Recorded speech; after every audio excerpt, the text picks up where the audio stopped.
Differential equation हैन and clear सोलुसन्स भनेको म्याटल्याबमा differential equation कसरी सल्भ गर्ने।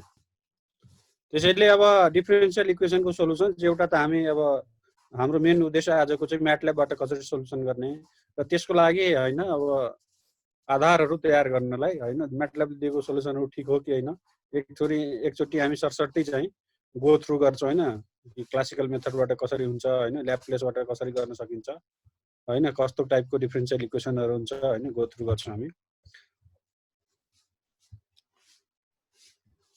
भनेको त्यही छ सिम्पल डेफिनिसन डिफरेन्शियल इक्वेसनको हैन जसलाई हामी अगाडि डी ले डिनोट गर्छौँ हैन may be defined as the equation involving one or more derivatives of an unknown dependent variable or several variables with respect to one or more independent variable or variables। यो चाहिँ दुईटैको भइगयो हैन differential equation कस्तो दुई टाइपको हुन्छ एउटा चाहिँ तपाईको पार्शियल हुन्छ भने एउटा कम्प्लिट डेरिभेटिभ वाला हुन्छ। अब कुरो आउँछ कि linear differential equation versus non linear differential equation कसलाई भन्ने हैन भनेको जहिले पनि डिफरेन्शियल इक्वेसनको दुईटा कुरा हुन्छ अर्डर र डिग्री भन्ने हुन्छ हैन हैन अर्डर भनेको यहाँ d2 छ नि म्याक्सिमम जुन चाहिँ यहाँ d2/dt² भनेको डिफरेन्शियलको अर्डर के छ त्यो चाहिँ अर्डर भयो जस्तो यो सेकेन्ड अर्डरको छ। त्यसैगरी डिग्री भनेको हैन म्याक्सिमम पावर चाहिँ कति छ त हैन म्याक्सिमम पावर कति छ यसको हैन डिग्री पावर 1 छ कि 2 छ हैन स्क्वायर टर्म हुन्छ नि त त्यो चाहिँ कति छ त्यो चाहिँ के हो त त्यसलाई डिग्री भन्छौँ। त्यसैले लिनियर डिफरेन्शियल इक्वेसन भनेको सिंगल डिग्रीको अर्डरलाई मतलब छैन सिंगल डिग्रीको हैन डिफरेन्शियल इक्वेसन जुन छ त्यो चाहिँ के हो त हाम्रो लिनियर डिफरेन्शियल इक्वेसन हो। First degree and all multiplicative factors are either constants or the function of independent variable। For example यहाँ जस्तो sin t छ भने हैन यो 2 5 3 जति छ त्यो सबै कन्स्ट्यान्ट हो यो के हुन्छ त y कै टर्ममा हैन यहाँ फंक्सनहरु हुन सक्छ। अनि जस्तो यो चाहिँ अब के हो त यहाँ चाहिँ हैन यहाँ के छ त y भनेको y² दिएको छ त्यसैले यो नन लिनियर भइहाल्यो। त्यसैगरी यहाँ चाहिँ यसकै स्क्वायर दिएकोले चाहिँ यो चाहिँ पनि के हो त नन लिनियर डिफरेन्शियल इक्वेसन भयो। त्यसैगरी यो चाहिँ के हो त पार्शियल डेरिभेटिभ हैन जब दुईटा इन्डिपेन्डेन्ट भेरिएबलको रेस्पेक्टमा हामी डेरिभेटिभ गर्छौं त्यो चाहिँ के भइहाल्छ त पार्शियल डेरिभेटिभ 2 or more भइसकेपछि हैन त्यही दिएछ ordinary since the dependent variable only was a function of only one dependent variable पहिलाकोमा तर एक्जाम्पल अफ पार्शियल डिफरेन्शियल भनेको यो भनेको यसमा के छ त विथ रेस्पेक्ट टु x पनि डेरिभेटिभ छ विथ रेस्पेक्ट टु t पनि डेरिभेटिभ गरिएको छ। त्यसैले डिफरेन्शियल दुईटा हैन भेरिएबलको इन्डिपेन्डेन्ट भेरिएबलको रेस्पेक्टमा भएकोले हैन यो चाहिँ के हो त पार्शियल डेरिभेटिभ हो पार्शियल डिफरेन्शियल इक्वेसन र यो डेरिभेटिभ भनेको पार्शियल डेरिभेटिभ। अब अर्को हुन्छ एउटा continuous time versus discrete time हैन अघि जस्तै हामी कुरा गरेका थियौ कि हैन अब एनालग सिस्टमको सबै कुरा के हुन्छ त कन्टिन्युअस हुन्छ हैन जब हामी डिजिटाइज तिर जान्छौं डिजिटलमा सबै के हुन्छ त हैन डिस्कन्टिन्युअस अथवा त्यसलाई क्वान्टाइज फर्म भन्छ हैन सर्टेनको मल्टिपलमा आइरा हुन्छ। त्यसैगरी अब अर्को तरिकाले बाउन्ड्री कन्डिसन र इनिशियल कन्डिसन हैन के हुन्छ भने डिफरेन्शियल इक्वेसन सल्भ गर्नलाई हामीलाई एउटा बाउन्ड्री कन्डिसन दिया हुन्छ हैन जसले गर्दा हामी चाहिँ के गर्न सक्छौं त्यसमा आएका कन्स्ट्यान्टहरु जुन आउँछ आफ्टर इन्टिग्रेसन त्यसको चाहिँ भ्यालुज हामी पत्ता लगाउन सक्छौं र त्यो जनरल हैन कि एउटा हैन के भनौं पर्टिकुलर सोलुसन जस्तो हुन्छ हैन फिक्स टाइपको सोलुसन जुन कि त्यही कुराको लागि हो भन्ने सोलुसन हामीले पत्ता लगाउँछौं। जब कन्स्ट्यान्टको भ्यालु c अथवा के यस्तै जनरल लाग्दिन्छ त्यो चाहिँ जनरल सोलुसन जस्तो भइहाल्यो। अब त्यसैगरी हैन अब क्लासिफायरलाई कसरी क्लासिफाई गर्ने भनेको यो चाहिँ के हो त यहाँ हेर्नुस् है हैन यहाँ चाहिँ यो यसको चाहिँ स्क्वायर कतै पनि छैन नि छ त यसको चाहिँ स्क्वायर त छैन कतै पनि कुनै ठाउँमा y² पनि छैन d/dt को पनि छैन d2/dt² को पनि छैन त्यसैले यो लिनियर भइहाल्यो हैन। अर्को लिनियर हुनलाई कोएफिसिएन्ट जुन छ आइदर t को हैन t को चाहिँ यहाँ t टर्म भन्ने छ त्यसैले यो नो हायर डिग्री फ्री यहाँ यो दुईटा कुरा हेर्नु पर्यो functions of y and there is no higher degree term in y so its or its derivatives, यसमा कुनैमा पनि यसको हायर डिग्री छैन अथवा यसको नि हायर डिग्री छैन। टी स्क्वायरले केही फरक परेन हैन, टी को स्क्वायर क्यू जे भए पनि त्यो फंक्सन अफ टी हो हैन, फंक्सन अफ टी हुँदाखेरि केही फरक परेन, तर चाहिँ हायर डिग्री यिनीहरुको आइदर यसको अथवा वाई कै हायर डिग्री चाहिँ छैन। त्यही भएर यो चाहिँ कस्तो हो त लिनियर डिफरेन्शियल इक्वेसन हो। त्यसैगरी यो अर्डिनरी भयो। अर्को चाहिँ के भयो त अर्डिनरी, किनभने वाई चाहिँ फंक्सन अफ टी मात्रै चाहिँ यहाँ हैन, अर्को दुईटा छैन, त्यसैले पार्शियल हैन कि अर्डिनरी टाइप पनि भयो। अब अर्को आउँछ constant coefficient linear ordinary differential equation, जसमा कि सबै कुराहरु ए बी देखि b1 देखि bm सम्म दिया छ हैन। m अर्डरको यो चाहिँ m अर्डरको डिफरेन्शियल इक्वेसन हो हैन, जसको कन्स्ट्यान्ट तपाईको कति हुन्छ त bm m+1 एउटा कन्स्ट्यान्ट हुन्छ। यहाँ हेर्नु m बाट सुरु भएर नट सम्म गएको छ। यो सबै कन्स्ट्यान्ट, यो सबै जुन कोएफिसिएन्टहरु हो हैन, त्यो सबै यदि कन्स्ट्यान्ट भयो भने त्यो चाहिँ के हो त हाम्रो लागि हैन, constant coefficient linear ordinary differential equation हैन। अब यो अर्डिनरी किन भयो भने यहाँ चाहिँ फंक्सन अफ के छ त टी ओन्ली छ हैन, टी ओन्ली छ। त्यसैले यसलाई सर्टकटमा हामी सीसीएल ओडीई भनेर भन्छौं हैन, constant coefficient linear ordinary differential equation. अब जस्तो यहाँ हेर्नुस् है, अब यहाँ अलिकति तपाईलाई यो हेर्न चाहिँ यति भएपछि ठीक होला। अब यहाँ चाहिँ के छ त, यहाँ हेर्नुस् कतै पनि हैन स्क्वायर टर्म छैन, स्क्वायर टर्म छैन। त्यसैले अर यो सबै जुन कन्स्ट्यान्ट यो कोएफिसिएन्टहरु छ त्यो सबै कन्स्ट्यान्ट हो। त्यसैले यो एउटा एक्जाम्पल के को हो त सीसीएल ओडीई को भनेको कन्स्ट्यान्ट कोएफिसिएन्ट हैन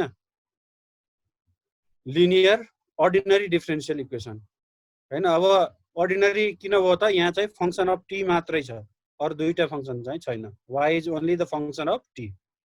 अनि अर्डर यसको सबभन्दा ठूलो अर्डर चाहिँ के छ त हैन, डिफरेन्शियल अर्डर 4 भएकोले यो फोर्थ अर्डर डिफरेन्शियल इक्वेसन पनि हो।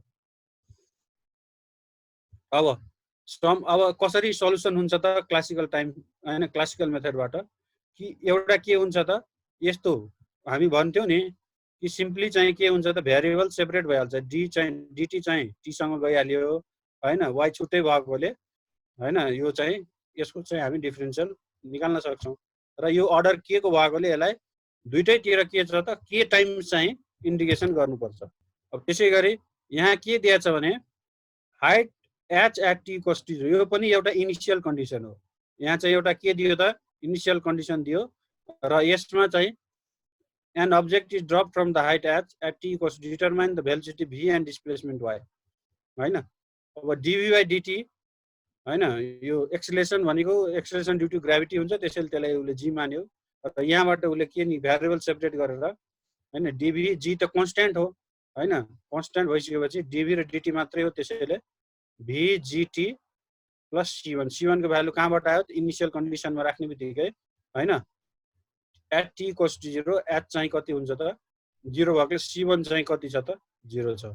यहाँ objective drop from height at t equals to height at t equals to 0, यहाँबाट ड्रप भएकोले v को भ्यालु चाहिँ at t equals to 0 के हुन्छ त 0 हुन्छ।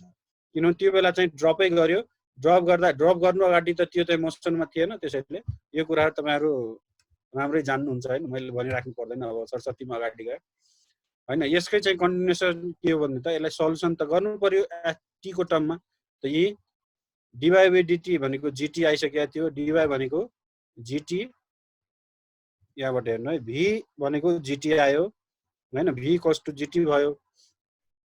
त्यसैले अब v को इक्वेसन आइसकेको छ, v भनेको पनि हैन हाम्रो के छ त यहाँ dy by dt भनेको v हो, dy by dt भनेको v भनेको dy by dt हो।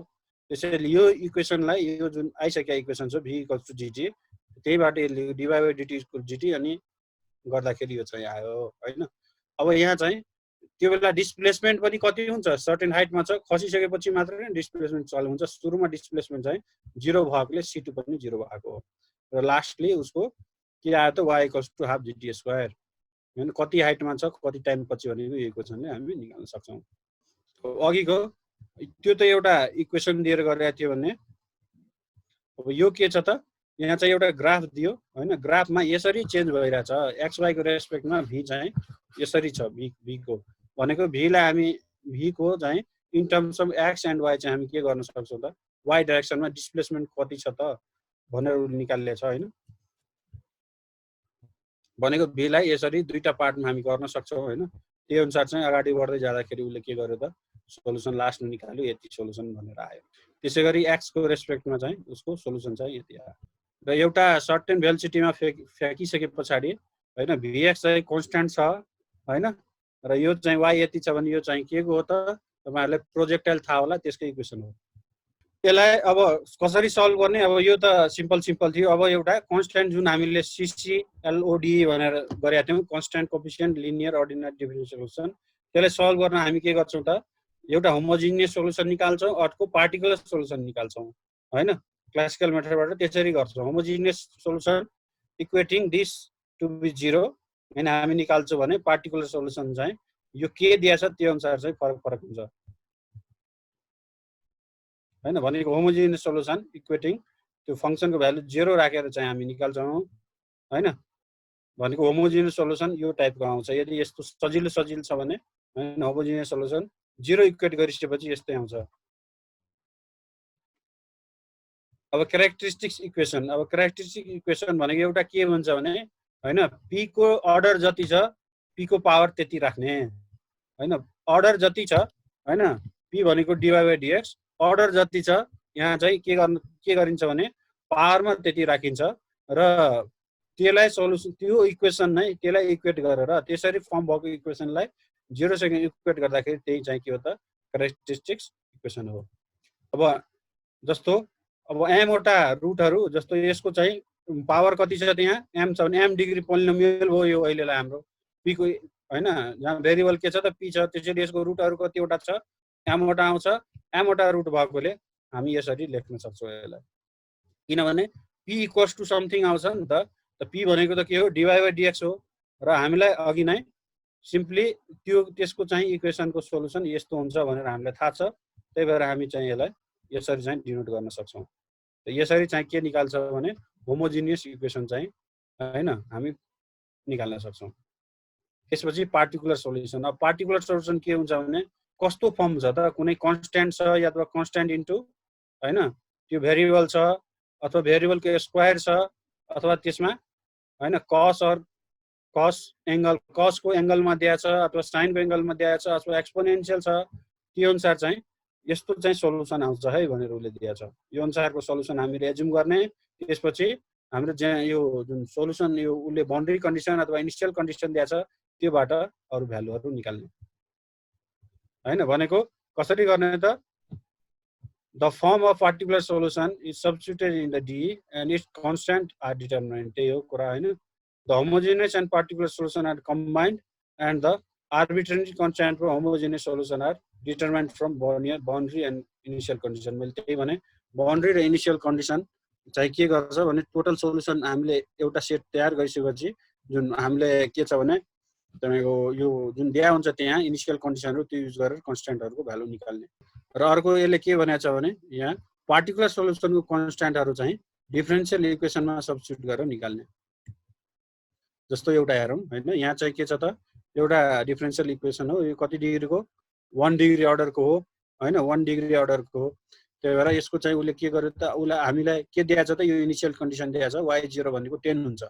त्यसैले उले यसको क्यारेक्टरिस्टिक्स इक्वेसन कति हुन्छ त 1 डिग्री हो भने p+2 हैन त्यो p = -2 आयो र p = -2 आइसके पछाडी यो एउटा रुट जस्तै हो हैन। हामीले के थाहा थियो भने के हुन्छ भने y = त्यसै भए y = के छ होमोजिनियस सोलुसन भनेको c e⁻- हैन e⁻mt हुन्छ यहाँ -2 आएकोले यहाँ -2t भयो हैन। र हामीले के थाहा छ y0 भनेको 10 त्यसैले हामी यसलाई के कसरी निकाल्न सक्छौं भने त अब यहाँ हेर्नुस् यहाँ चाहिँ यो 0 भएकोले एउटा मात्रै सोलुसन आउँछ हैन। यहाँ चाहिँ पार्टिकुलर सोलुसन भन्ने यसको आउँदैन किनभने यो आफैमा के छ त होमोजिनियस सोलुसनमै दिएको छ हामीलाई होमोजिनियस इक्वेसनमै दिएको छ हैन। त्यसैले यसको सोलुसन नै होमोजिनियस जुन आउँछ त्यही नै यसको टोटल सोलुसनै भइहाल्छ।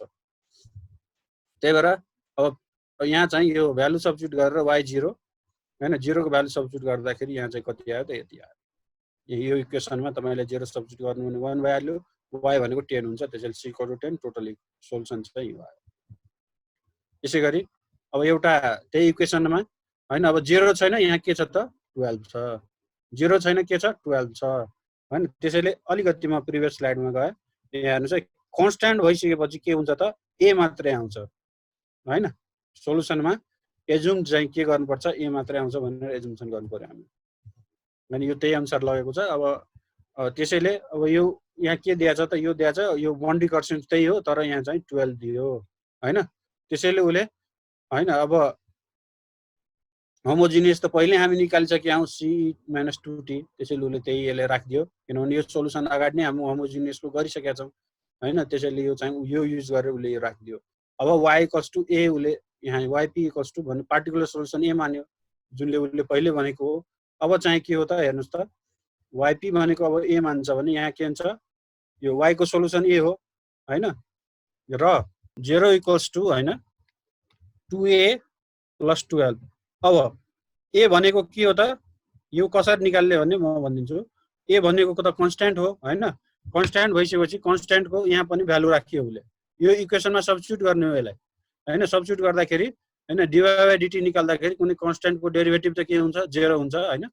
हेर्नुस् है यो अब हुन तपाईहरुलाई थाहै होला हैन। त्यसपछि 2 मा 2 अनि y को भ्यालु राख्यो 2a भयो, यता 12 छ, यहाँबाट a = 6 निस्क्यो। त्यसैले उसको पार्टिकल सोलुसन चाहिँ y = 6 भनेर आयो हैन।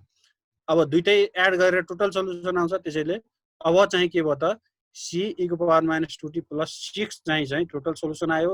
अब मात्रै हामी यो बाउन्ड्री कन्डिसन अथवा इनिशियल कन्डिसन युज गर्न सक्छौं हैन। त्यसैले अब युज गर्दाखेरि c = 4 आयो भनेको y = 4 e to the power -2t + 6 यसरी चेन्ज भइहाल्छ। यहाँ 12 राख्ने बित्तिकै इक्वेसन हेर्नु, पहिला के थियो त, यही 10 आको थियो हैन, 10 e को पावर -2t हैन, यही थियो हैन। तर यहाँ 12 कन्स्ट्यान्ट राख्दाखेरि के भयो त, भ्यालु चेन्ज भइहाल्यो। यसरी चाहिँ हामी सोलुसन गर्न सक्छौं। यसैगरी अब एंगलमा छ भने हैन, अघि जस्तै यहाँ त्यही लेखिया थियो हैन, यही थियो हैन, a1 a2 ल हेर्नुस्। यदि एंगलमा छ भने हामी a1 sin ωt + a2 sin ωt assume गर्ने, त्यसपछि कन्स्ट्यान्टको भ्यालु पत्ता लगाउने हैन। अब त्यही अनुसार उले के गर्यो त, अब यो y बराबर पार्टिकुलर यो त पहिलेदेखि हामीलाई यो = 0 गरेर यो त हामी पहिले गरिसक्या हो हैन। 0 गरेर होमोजिनियस त यही आउँछ, तर पार्टिकुलर सोलुसन यो एजुम गर्यो। पहिला एजुम गरेर के गर्नु पर्यो, यो इक्वेसनमा सब्स्टिट्युट गर्नुपर्छ। इक्वेसनमा सब्स्टिट्युट गर्नलाई के छ त, यति भ्यालु आयो हैन, सब्स्टिट्युट गर्दाखेरि यो भ्यालु आयो। त्यसपछि अगाडि टोटल इक्वेसनमा सब्स्टिट्युट गरे यति आयो। अब यहाँ sin 40 छ भने हैन, यहाँ यो cos 40 छ भनेको अब के गर्नु पर्यो त, यहाँबाट हैन कोएफिसिएन्ट इक्वेट गर्नुपर्छ भनेको यो sin र cos त एउटै हैन। त्यो sin 40 को कोएफिसिएन्ट यो 12 सँग बराबर हुनुपर्छ। त्यसैगरी यो चाहिँ कोएफिसिएन्ट, यो त भ्यालु यता छैन, त्यसैले यो चाहिँ 0 हुनुपर्छ। इक्वेटिङ कोएफिसिएन्ट हो sin 40 को र cos 40। राइट ह्यान्ड साइडमा cos 40 नभएकोले यो 0 भयो हैन। लेफ्ट ह्यान्ड साइड अब राइट ह्यान्ड साइडमा लेफ्ट दुईटैतिर sin 40 भएकोले दुईटैको कोएफिसिएन्ट इक्वेट गरेको, यहाँबाट a1 र a2 को भ्यालु आयो। त्यो आइसके पछाडी हैन पार्टिकुलर सोलुसन आइसक्यो, होमोजिनियस हामीले थाहा पहिले निकालिसक्या हो, दुईटैले एड गरेर कम्प्लिट सोलुसन आयो। र त्यसपछि बाउन्ड्री कन्डिसन जुन दिएको थियो हैन y0 = 10, त्यो युज गरेर हामी चाहिँ के गर्छौं त, कन्स्ट्यान्टको भ्यालु निकाल्छौं अनि ओभरअल सोलुसन यसरी आउँछ। यसरी चाहिँ यो चाहिँ के हो त, क्लासिकल मेथडको हो हैन। अब त्यसैगरी अहिलेसम्म के थियो त हैन, यो अर्डर चाहिँ फर्स्ट अर्डर मात्रै थियो, तर अब के छ त, अब सेकेन्ड अर्डर आइसकेपछि यहाँबाट रुट दुईटा हुन्छ हैन। त रुट दुईटा हुन्छ भने रुटको पनि आफ्नो हैन, रुटलाई पनि तपाईहरुले के बुझ्नु पर्यो भने यसको रुट कस्तो आउँछ त्यसमा पनि अलिकति नियम छ। भनेको के छ त, कम्प्लेक्स आयो भने कसरी गर्ने, दुईटै इक्वल रुट आयो भने के गर्ने, त्यसरी त्यो कुराहरु छ, त्यो चाहिँ तपाईहरु पढ्नु होला। यहाँ चाहिँ के छ त, रुट डिफरेन्ट आएकोले सिम्पली जे छ हाम्रो c1 + यति, c1 * यति, c2 * यति चाहिँ यो आयो। त्यसपछि यसको हैन पर्टिकुलर यो होमोजिनियस इक्वेसन तपाईको, त्यसपछि यो डेरिभेटिभ उसको कति हुन्छ डेरिभेटिभ निकाल्यो। डेरिभेटिभ निकालिसकेपछि इक्वेटिङ यहाँ पनि हेर्नुस् है, यहाँ चाहिँ के छ त, यहाँ दुईटा सोलुसन दिया, यो बाउन्ड्री कन्डिसन दिएको छ भनेको 0 को पनि दिएको छ र y' को पनि दिएको छ।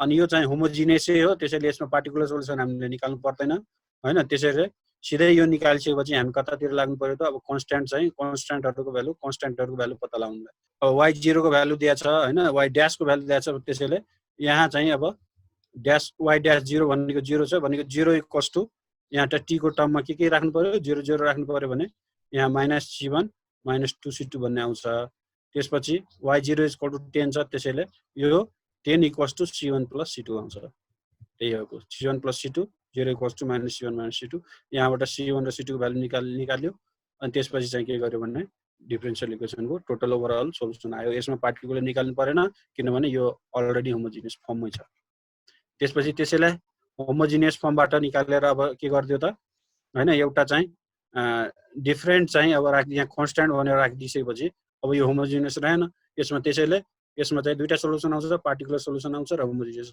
अलरेडी हामीलाई थाहा छ कि हैन यसको रुट्सहरु पहिले निकालिसकेको भएर ले डाइरेक्टली यो सोलुसन चाहिँ लेखिदियो होमोजिनियसको हैन होमोजिनियस सोलुसन लेखिदिहाल्यो होमोजिनियस पछि उले सबभन्दा पहिलो हुन्छ नि यो यहाँ होमोजिनियस नभएको बेलामा हामी होमोजिनियसको कन्स्ट्यान्ट चाहिँ सिधै बाउन्ड्री युज गरेर निकाल्न सकिदैन जहिले पनि होमोजिनियसको कन्स्ट्यान्ट निकाल्दाखेरि बाउन्ड्री यो के भन्छ पार्टिकुलर सोलुसन निकालिसकेपछि मात्रै त्यो चाहिँ निकाल्ने त्यसैले अब यहाँ यस्तो हुन्छ यहाँ कन्स्ट्यान्ट मात्रै भएकोले हामीलाई थाहा छ के लेट गर्ने yp = a भनेर लेट गर्ने a लेट गरिसके पछाडी अब a को मोर देन वन डेरिभेटिभ हैन अथवा a को डेरिभेटिभ नै अलवेज एनी डेरिभेटिभ चाहिँ 0 हुन्छ हैन कन्स्ट्यान्ट भएकोले त्यसैले यो दुईटा चाहिँ 0 भयो यहाँ 2a 24 आयो a = 12 आयो भनेको पार्टिकुलर सोलुसन चाहिँ 12 भनेर आयो त्यसपछि यो कम्प्लिट सोलुसन एउटा आयो कम्प्लिट सोलुसन आइसकेपछि यसको डेरिभेटिभ किनभने हामीलाई दुईटा यहाँ डेरिभेटिभमा र एउटा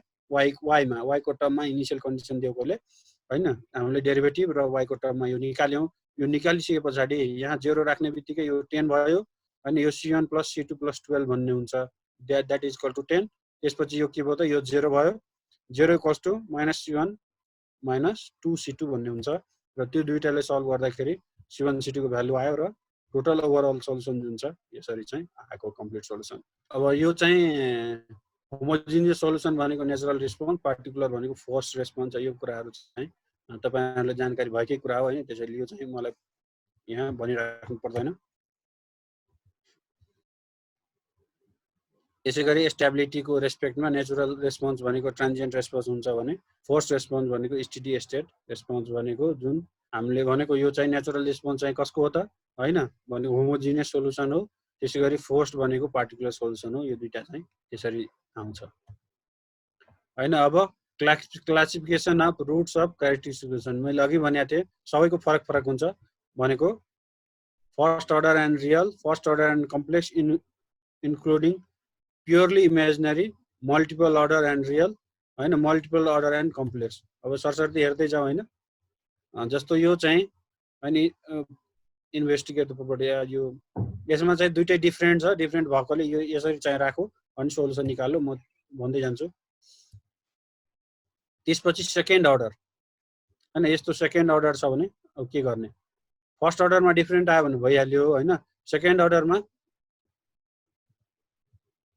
जस्तो यहाँ यो चाहिँ के थियो सेकेन्ड अर्डर नै थियो तर डिफरेन्ट आयो हैन नर्मल भइहाल्यो अब के छ भने अर्को चाहिँ के छ roots are real and different roots are real and equal and roots are हैन कम्प्लेक्स भनेको दुईटै इमेजिनरी भयो भने के गर्ने त त्यसको चाहिँ यो हो हैन जस्तो रियल एन्ड डिफरेन्ट छ भने हामी यसरी नै पहिला जस्तो गरेर आइरहेको छौं त्यो हो हैन त्यसैगरी रुट्स आर यदि इक्वल छ भने मैले के भनेको थिएँ भने रुट्स आर इक्वल छ भने इटी यहाँ आउँछ c0 र c1 t भनेर यसरी यो फर्ममा चाहिँ हामीले हैन सोलुसन निकाल्नु पर्छ हैन त्यसपछि हाम्रो आउँछ त्यसपछि यदि इमेजिनरी आएको छ इमेजिनरी दुईटै रुट एउटा त आउँदैन त्यो पेयरमा आउँछ जहिले पनि इमेजिनरी त्यसैले त्यो आएको छ भने यसरी चाहिँ गर्ने हैन यो अनुसार सोलुसन गरिन्छ अब ड्याम्पिङ स्याम्पिङको कुरा छोड अब यो चाहिँ कसरी सल्भ गर्ने भनेको अब यहाँ हेर्नुस् है यहाँ चाहिँ के आयो त दुईटै रुट चाहिँ हैन सेकेन्ड डिग्री दुईटै रुट चाहिँ केमा आयो त अब यहाँ यो इमेजिनरी रुटहरु आयो हैन कम्प्लेक्समा आयो कम्प्लेक्स रुट भएकोले उले यसरी एजुम गर्यो यो सोलुसन चाहिँ एजुम गर्यो त्यसपछि उले चाहिँ त्यसको भ्यालुहरु निकाल्यो अब त्यसैले हो हैन यो चाहिँ अब कन्स्ट्यान्टै भएकोले हामीले सिधै चाहिँ ए गर्ने त्यसमा यसमा भ्यालु हालेर सिधै आउँछ हैन त्यो आइहाल्यो हैन त्यसपछि अर्को चाहिँ के भयो भने यहाँ यसको रुट निकाल्दाखेरि अघि नै निकाल्दाखेरि रुट के थियो त कम्प्लेक्स भएकोले उसले एउटै इक्वेसन भएकोले सिधै लेख्यो अनि यसरी चाहिँ सोलुसन चाहिँ अब उसले बाउन्ड्री कन्डिसन युज गरेर निकाल्यो हैन। अब चाहिँ म्याटल्याब सम्बन्धी म्याटल्याबमा चाहिँ सोलुसन कसरी गर्ने भने त्यसैले म्याटल्याबमा टर्महरु हेर्नु है सिम्बोलिक डिफरेन्सिएसन इक्वेसन टर्महरु कस्तो कस्तो छ y लाई y ले डिनोट गर्ने यो dy भयो यो d2y भयो यो dny भयो हैन। जस्तो यो छ भने एउटा यस्तो इक्वेसन छ भने यसलाई कसरी सल्भ गर्ने भनेको डिसल्भ गरिसकेपछि यो चाहिँ सोलुसन चाहिँ तपाईहरुलाई दिन्छ हैन। हामीले यहाँ यो टर्ममा चाहिँ हामीले लेख्नु पर्छ यो चाहिँ अलिकति ध्यान दिनु होला हैन। b2 into d2y dt square भनेको d2y हो यसरी लेख्नु पर्यो हैन प्लस b1 इन्टु हैन यसलाई d1y भनेर लेख्नु पर्यो यो b0 नै भइहाल्यो इन्टु चाहिँ यो y भनेर लेख्नु पर्यो a sin अल्फा t लाई जसरी हामी एक्सप्रेसन लेख्छौं यसको त्यसरी नै a इन्टु sin हैन a इन्टु t अल्फा लाई a ले डिनोट गर्ने स्मल a ले a इन्टु t अनि यो सबै चाहिँ सिंगल कोट भित्र हुनु पर्यो हैन। अनि त्यसपछि बाउन्ड्री कन्डिसनहरु जुन दिएको छ त्यसलाई पनि लेख्नु पर्छ अनि y0 = c1 भनेर हैन कमा दिएर फेरि dy अब यहाँ के यो फर्स्ट यो यसले के जनाउँछ dy/dt भनेर यो फर्स्ट ले जनाएकोले dy हैन 0 = c2 sc ड्याश भनेर डिसल्भ भित्र यसरी लेखिसकेपछि हैन यसले के दिन्छ त सोलुसन दिन्छ है। अनि त्यसपछि z प्लट अथवा तपाईले के छ त f प्लट भनेर छ हैन f प्लट युज गर्नु होला युज गरिसकेपछि हाम्रो सोलुसन आउँछ। ल अब गर्नतिर लागौं म पनि तपाईहरुले खोलेकै हुनुपर्छ मैले पनि अब सुरु गर्छु। जस्तो मैले अब नयाँ स्क्रिप्ट लिए एउटा हैन clc क्लियर क्लोज भने के हो त यहाँ सिम्पली y = कति लेख्नु पर्यो डिसल्भ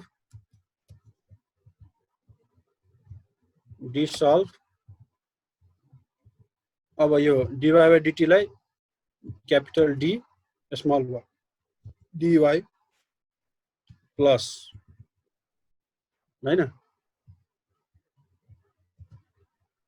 dy प्लस 2 इन्टु y हैन इक्वल्स टु इक्वेसन पहिला लेख्नु पर्यो जुन दिया छ 12 हैन। त्यसपछि कमा दिएर फेरि चाहिँ के गर्नु पर्यो हामीले बाउन्ड्री कन्डिसन ल्याउनु पर्छ। त्यसपछि हैन कमा दिएर हामीले फेरि सिंगल कोट भित्र हैन y0 छ हैन यो चाहिँ यसमा हेर्नु छ यो डेरिभेटिभ त छैन त्यसैले सिम्पली y ब्र्याकेटमा 0 हाल्ने y0 = 10 भनेर हाल्ने हैन सिंगल कोट क्लोज गर्ने ब्र्याकेट क्लोज गर्ने इन्टर गर्ने रन गरिसकेपछि म त आफ्नै ठाउँमा जान्छु तपाईहरुले कहाँ राख्नु भएको छ त्यो ठाउँमा जानु होला।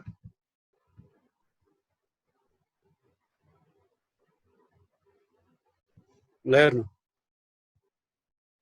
सोलुसन आइसकेको छ हैन उले के भन्दैछ भने 4 * e⁻² 2t + 6 हैन अब त्यही हैन यही हो सोलुसन यसको त अघि नै हामी देखेकै सोलुसन हो।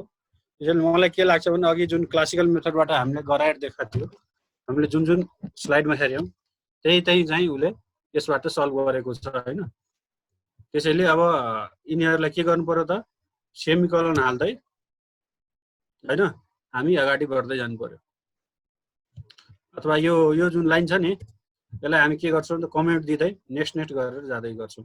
अब यसमै जुन छ यसको कुरा त गर्नु पर्यो जस्तो हामीले के थाहा छ भने तपाईहरुले एफ प्लट युज गर्नु भएको थियो हैन एफ प्लटमा हैन हामीले के गर्दिनु पर्यो सिम्पली y राख्दिनु पर्यो अनि भइहाल्छ। ल यो चाहिँ यसको सोलुसन हो। अब यो नेक्स्टमा यहाँ पनि दियो होला हैन त्यही छ हैन।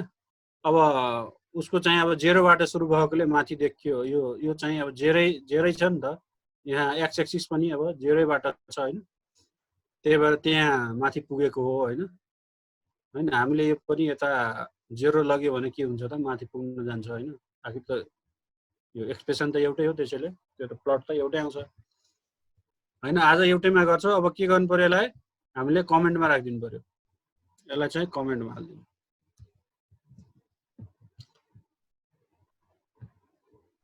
यस्तै आयो होला तपाईहरुको पनि हैन।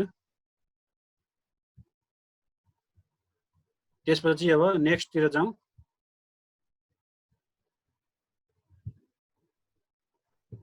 नेक्स्टमा के छ भने हैन त्यही इक्वेसनमा जहाँ 0 थियो ए सरी के थियो ए जहाँ 12 थियो हैन 12 को साटो अब कन्स्ट्यान्ट नभएर के आयो त साइनको फर्ममा हैन इन्टु चाहिँ त्यसमा के आइदियो त 12 40 भनेर आयो है sin 40 भनेर आयो हैन इन्टु sin 40 भनेर आयो। त्यसैले अब फेरि लेखौं y = d solve हैन। अब अघिकै म यो कपी गर्छु। अब तपाईहरुलाई भयो भने तपाईहरु पनि कपी गर्नु होला। आखिर सबै कुरो त्यही छ। त्यसैले यो पुरै कपी गरे मैले sin 40 नै लेख्नु पर्ने हो। अब यहाँ चाहिँ के गर्दिनु पर्यो भने त इन्टु 12 इन्टु sin को sin नै लेख्नु पर्यो 4 इन्टु t गर्दिनु पर्यो। यसरी लेखिदिएपछि अब चाहिँ सोलुसन यसको पनि उले दिनुपर्छ। ल हेरौँ। अनि यसलाई पनि f प्लट y गरेर हेरौँ। त्यो पनि हाल्दिउँ तल। ल हेर्नुस् एक्सप्रेसन पनि आयो हैन। यो एक्सप्रेसन पनि आयो। त्यसपछि तपाईको ग्राफ पनि आयो यहाँ हैन। यो ग्राफ हो। यसको सोलुसन चाहिँ तपाईले देख्न सक्नुहुन्छ त्यहाँ र यो स्लाइडमा पनि लेखिया छ हैन। सोलुसन यहाँ स्लाइडमा लेखेको छ।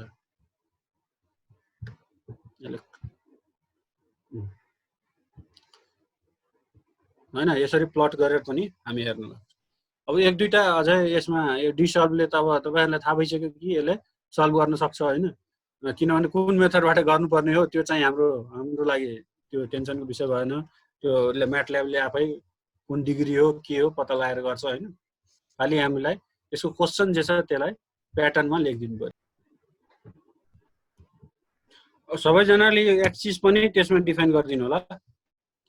08 -3 10 यो म तपाईहरुलाई यसमा राखिदिन्छु। यो एक्सिस डिफाइन गरेपछि एक्सिस मिलेन भने हैन त्यो नआउन सक्छ।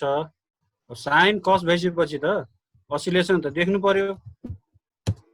यस्तो आउँछ। अब नेक्स्ट तिर लगाउँ। अब के आयो भने सेकेन्ड अर्डरको हैन डिफरेन्शियल इक्वेसन आयो हैन। यो सेकेन्ड अर्डरको डिफरेन्शियल इक्वेसन आयो। यसमा फेरि हामीले के लेख्नु पर्यो भने हैन अब dy मात्र हैन कि यहाँ के छ त अब यहाँ d2y भन्ने पनि छ। त्यसको कोएफिसिएन्ट छैन। त्यसैले मैले d2y भनेर लेखे। d2y प्लस हैन अब dy को कोएफिसिएन्ट 3 छ 3 इन्टु हैन dy गरे प्लस 2y = 24 छ। यो sin t वाला हटाएर मैले यहाँ 24 लेखे। त्यसपछि यहाँ यसको बाउन्ड्री कन्डिसन दुईटा दिया छ। dy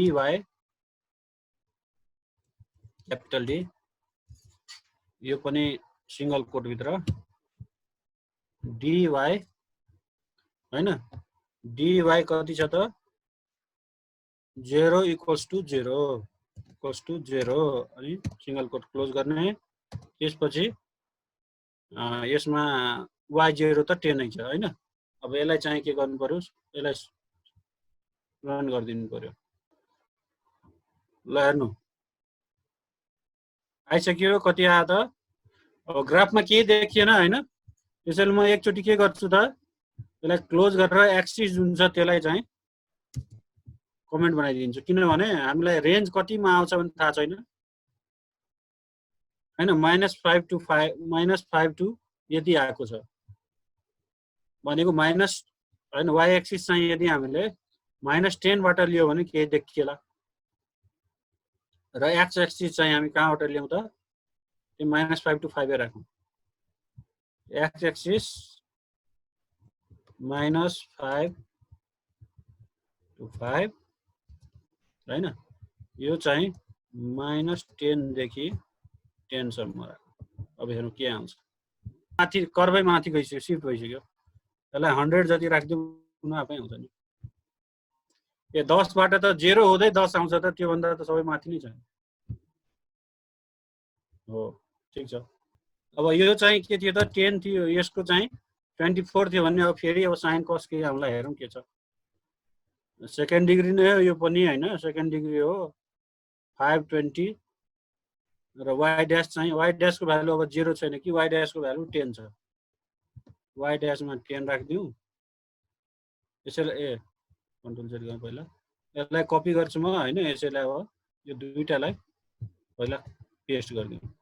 अब यही इक्वेसनलाई अलिकति जस्तो कि हामी यहाँ दिएको हामी इजेड प्लटमा 0.5 हेर्छ भने यो त एक्स एक्सिस चाहिँ 0 to 5 मै हो हैन। त्यसैले हामी यहाँ एउटा के युज गर्न सक्छौँ भने एक्स लिम भनेको 0 र 5 हो। यसरी गर्दाखेरि मलाई लाग्छ त्यो यो जस्तै ग्राफ आउनु पर्ने हो हैन, आयो हैन। त्यसैले अब के गर्नु होला भने यदि हामीले y थाहा त छैन तर यो के छ भने हाम्रो स्लाइडमा चाहिँ उसले इजेड प्लट गरेको छ 0 to 5 भनेको हामीले यो त थाहा भयो कि यो 0 to 5 हो x को रेन्ज। त्यसैले हिजो हामीले प्रिभियस क्लासमा हामीले कुरा के गरेका छौँ भने सिम्पली यदि x एक्सिस अथवा y एक्सिसलाई मात्रै हामीले गर्नुपर्ने छ भने हैन, भनेको त्यसको मात्रै एक्सिसलाई एउटा रेन्ज भित्र ल्याउनु पर्ने छ भने x लिम र y लिम भन्ने थियो। त्यसैले हामी x लिम भन्ने युज गरौँ। यो एक्सिसको साटो हामी अहिले x लिम भनेर युज गरौँ, किनभने y हामीलाई अनप्रेडिक्टेबल छ, कति हुन्छ हामीलाई थाहा छैन हैन। त्यसैले x लिम र y लिम युज गर्यो भने हामीलाई ठिक हुन्छ, किनभने त्यो चाहिँ स्लाइडमा दिएकोले हैन। अब रिजल्ट उसँग म्याच भएन भने अलिकति नराम्रो लाग्छ हामीलाई पनि, के भएको हो कसरी भएको हो। त्यसैले x थाहा छ, y चाहिँ आफै अटोमेटिकली आउँछ। त्यसपछि म यसलाई सच्याउन गइरहेको छु। अहिलेको इक्वेसन हैन के छ भने डिभाइड 2 dy by dt, त्यसैले यसलाई मैले 2 गरेँ। त्यसपछि यहाँ 5y भन्ने छ, त्यसैले यसलाई मैले 5 गरेँ। 24 हैन कि 20 छ, यसलाई मैले 20 बनाएँ। तपाईहरु पनि गर्नु होला। अब यहाँ चाहिँ यो ड्यास भनेको 0 छैन कि ड्यास भनेको के हो त 10 छ है, त्यो याद गर्नु होला। यसलाई 0 गरौँ। अब हेरौँ के आउँछ। ल हेर्नुस् त यस्तो प्लट आयो। अब अहिलेको इक्वेसनहरुमा तपाईले के हेर्नुहुन्छ भने एउटा म भनिदिन्छु। जस्तो कि यहाँ हेर्नुस् 3 sin 2t into e को power minus t plus 4 cos 2t into e को पावर माइनस t प्लस 4 छ हैन। तर हामी जनरली लेख्दाखेरि यसलाई कसरी लेख्छौं भने e को पावर माइनस t कमन लिएर लेख्छौं हैन हैन। तर अहिले त आइराखेको छैन, म्याटल्याबले त्यस्तो दिइरहेको छैन। त्यसैगरी अब नेक्स्ट तिर लागौं। ल हेर्नु, यसलाई म तपाईलाई जुम जस्तै मैले यो गर्दिए यही हैन, हामीले सबैलाई आएको यही हो हैन। त्यसैले योसँग म्याच हो भने हामीलाई पनि राम्रो लाग्छ कि हैन, ठीक हो, हामीलाई आएको सोलुसन ठीक हो। हुन त एक्सप्रेसन चाहिँ एउटै आउँछ हैन हाम्रो हैन, हाम्रो र त्यो स्लाइडको एक्सप्रेसन त एउटै आउँछ हैन। तर चाहिँ सोलुसनको तर ग्राफ चाहिँ ठीक आएन भने अलिकति नराम्रो लाग्न सक्छ हामीलाई। त्यही भएर के गर्ने त x लिमिट युज गरेर x को रेन्ज दिने हैन, y को रेन्ज उसले आफै डिटरमाइन गर्छ।